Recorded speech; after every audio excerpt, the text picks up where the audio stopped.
Hello everyone and welcome back to my channel. On today's episode of me talking about stuff and things, I am going to be going over the Naked and Afraid episode Couch to Cave. Before I continue, link below are some referral links and a survey. Please check those out if you have not already. Now, back to the episode. This episode features Ernie and Amanda as they take on a 14-day fan challenge in the Yucatan Peninsula in Mexico. And fun fact, Ernie and I are friends. And Ernie runs various social media pages, specifically on Facebook. He runs the True Fans of Naked and Afraid. He is a fan of the show. He has seen every episode. He has a shirt that has the survivalists autographs on it. He has been honing his survival skills. He is just a big fan, and he is one of the nicest people I know.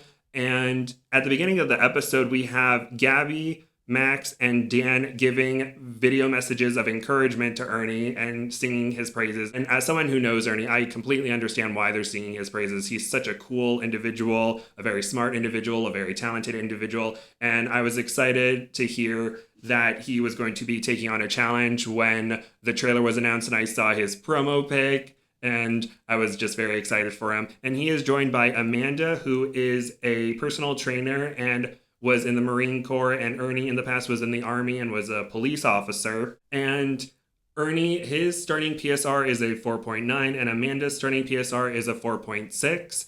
And Amanda made a really funny prank when they first introduced themselves to one another when they got their items, because Ernie brought a bow and Amanda was saying how, oh, don't be mad, but I brought dental floss. And Ernie was like, what? And she was like, just kidding. And so that was kind of funny. Quick note from Future Gabe. Ernie did a Facebook Live with Amanda, and he mentioned that all his potential survival tools were confiscated when he was going from Nicaragua to Mexico, and he tried to get them back, but they didn't give them back to him. So he told production, and production was able to get him a bow and arrows, and that's why maybe the tips of the arrows weren't sharp. So it was all very unfortunate for Ernie, but he made do and did great, and he's great. Good for him. And they worked really well together, and Ernie was very, very, very emotionally supportive. I mean, every time he opens his mouth, you just feel happy, and he's just a kind individual, very charismatic, and I'm sure everyone would be happy to have him as a partner. And Amanda is a very strong individual as well. She's a personal trainer, so she's got the strength, and she had the idea to make shoes when the two had to move camps at one point, and she was able to use some of the plant life and make shoes. Unfortunately, Ernie's fell apart, but later when they were leaving, spoiler, when they were leaving on an extraction, they were both able to make decent enough shoes, so that's good. But going back to near the beginning of the episode, the two meet and they get their map, and their map is basically a sea of navy blue / black with dots. The arrow of where they were inserted, the circle of the water source in the cave, and the circle of the water source of the cenote, and the X for extraction. And it looked like the black ink just went crazy on this map with only a few spots of it not being there. So I don't know what was going on with that. Maybe they threw it together. Maybe there was a printer error. I don't know. But, Ernie deserves everything. Or he deserves better, I think, unless they were like, oh, it's just so heavily forested. But we've seen heavily forested areas on maps, and they were a bit clearer than that. But that is neither here nor there. And they managed to make it to the cave where they set up camp. And unfortunately, when they start a fire in there, it smoked the place up, so they had to have it near the mouth of the cave. And at night, there were a few bats that freaked Amanda out, but Ernie was able to calm her down, because that would be a little bit freaky to have bats. But, Ernie did a really great job of emotionally supporting his partner throughout this challenge. They were also able to find cactus during the challenge, and so they were able to get some food. I wonder what else they were able to forage there, but we only saw them getting cactus. And after a while at the cave, there was a rainstorm, and so they decided to move to the cenote. So on day 5, they made some shoes and hiked all the way to the cenote, which took them a few hours.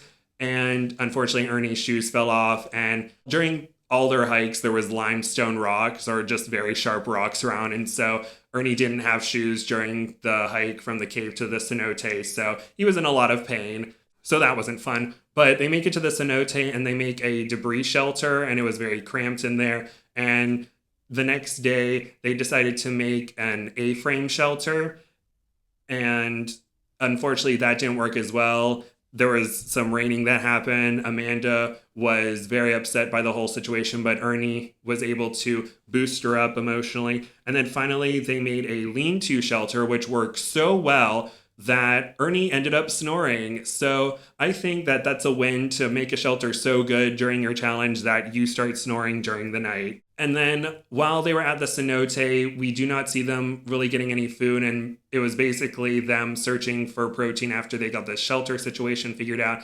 And on day 13, it looked like they were going to get an iguana. Ernie was able to shoot the iguana with his bow and arrow, but either the sharp tip part fell off or there wasn't a sharp tip on it. So the iguana was still running away, and Amanda and Ernie tried chopping down the tree that it was in, and after a while, the tree fell over, but then the iguana hopped trees, so that was very upsetting to watch.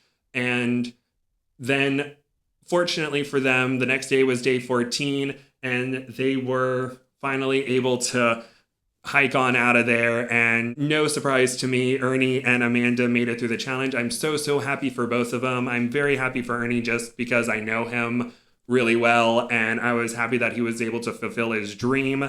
And I'm glad that he was able to join the ranks of various survivalists who have attempted and completed a challenge. I'm really hoping he can be on a 21-day challenge soon. That would be great. Discovery, please put Ernie on a 21-day challenge. Amanda did really well. She held on even though there were some upsetting moments during the challenge. She pulled through. And Amanda, her starting PSR was a 4.6 and it rose to a 5.7. And Ernie's beginning PSR was a 4.9 and it ended at a 6.0. So I think that is a good PSR for him to start out with his 21-day challenge. But good job for both of them.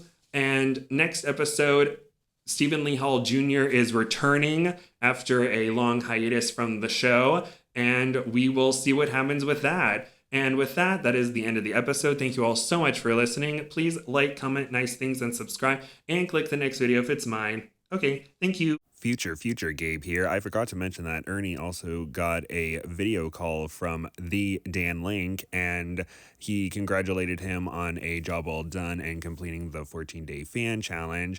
And there was a point where Dan said, "I'll see you out there, bud." And so that got me thinking, what if Dan Link took Ernie out on a mentor challenge? Wouldn't that be a great idea? I think that would be a great idea. Discovery, please let that be a thing. Okay, now officially, bye-bye.